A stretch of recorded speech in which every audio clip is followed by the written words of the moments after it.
नमस्ते दोस्तों, मैं हूं आरपी। स्वागत है आपका इंडिया 24 में। दोस्तों, इस वीडियो में बात करने वाला हूं गंगा नदी कहां से निकलती है, गंगा नदी का उद्गम कहां से होता है। साथ ही साथ आपको इस वीडियो में बताऊंगा कि गंगा नदी का पानी सड़ता क्यों नहीं है, गंगा जल इतना पवित्र क्यों है और गंगा जल सड़ता क्यों नहीं है। महीनों महीनों तक हम सब घर में रखते हैं, सालों तक गंगा जल ज्यों का त्यों रहता है। आखिर ऐसा क्या कारण है कि गंगा जल ज्यों का त्यों रहता है।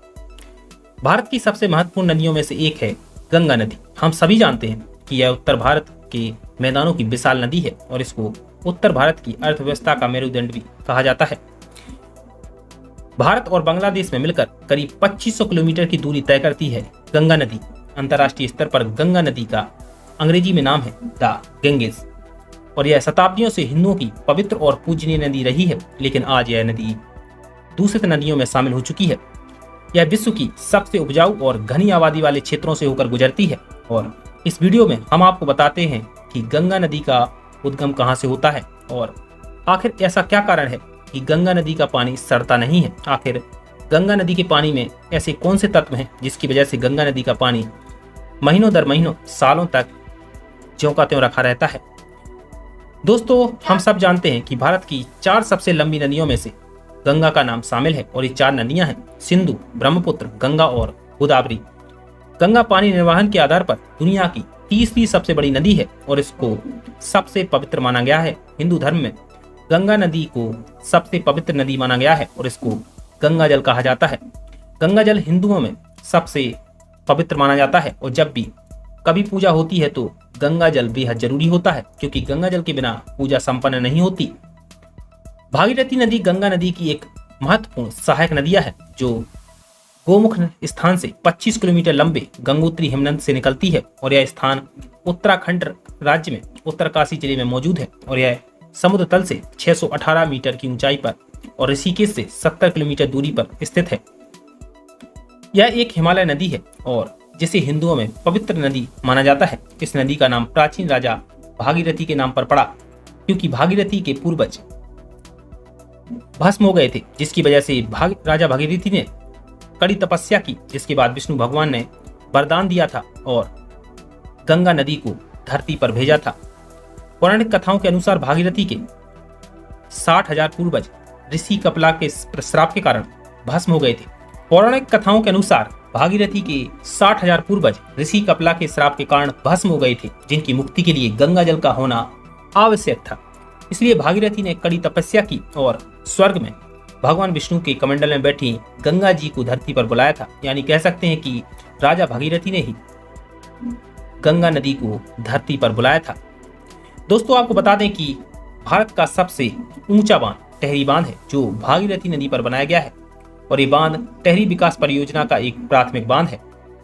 भागीरथी नदी देवप्रयाग में अलकनंदा से मिलकर गंगा का निर्माण करती है। दोस्तों, आपको बताते हैं कि बहुत सारे लोग जानते हैं कि गंगा नदी गौमुख से निकली है, लेकिन गंगा नदी तो देवप्रयाग में अलकनंदा और भागीरथी नदी से मिलकर बनी हुई है। यानी आसान भाषा में कहें तो देवप्रयाग में एक तरफ से भागीरथी नदी आती है, दूसरी तरफ से अलकनंदा, और जब ये नदियां मिलती हैं इसी संगम स्थल के बाद से इस नदी को गंगा के नाम से जाना जाता है।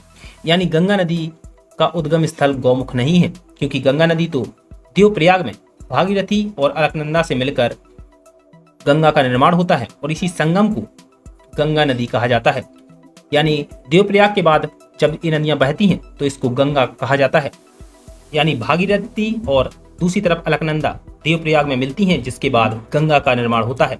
यानी गंगा गौमुख से नहीं निकलती है, लेकिन बहुत सारे लोग जानते हैं कि गंगा गौमुख से निकलती है, लेकिन गंगा तो भागीरथी नदी और अलकनंदा से मिलकर देवप्रयाग में कहलाती है। इसके बाद गंगा का निर्माण होता है, इसके बाद गंगा कहलाती है।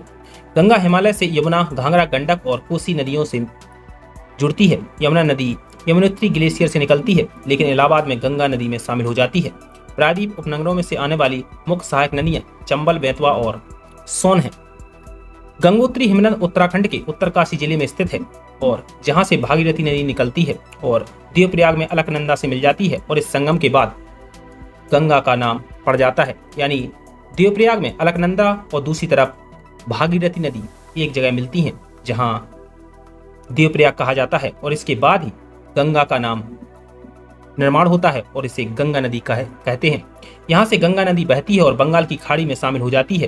गंगोत्री हिंदुओं का एक तीर्थ स्थान है जो कि बहुत ही पूजनीय है और पवित्र है।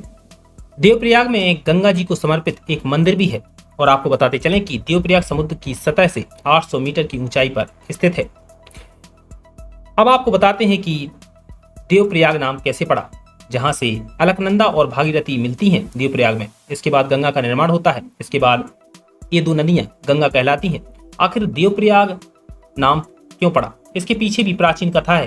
कि हम सब जानते हैं कि देवप्रयाग भगवान श्री राम से जुड़ा तीर्थ है। प्राचीन कथा के अनुसार सतयुग में देव शर्मा नामक एक ब्राह्मण ने यहाँ एक कठोर तपस्या की थी और इससे प्रसन्न होकर भगवान विष्णु ने उन्हें वरदान दिया था और यह स्थान कालांतर से में तुम्हारे नाम से प्रसिद्ध होगा।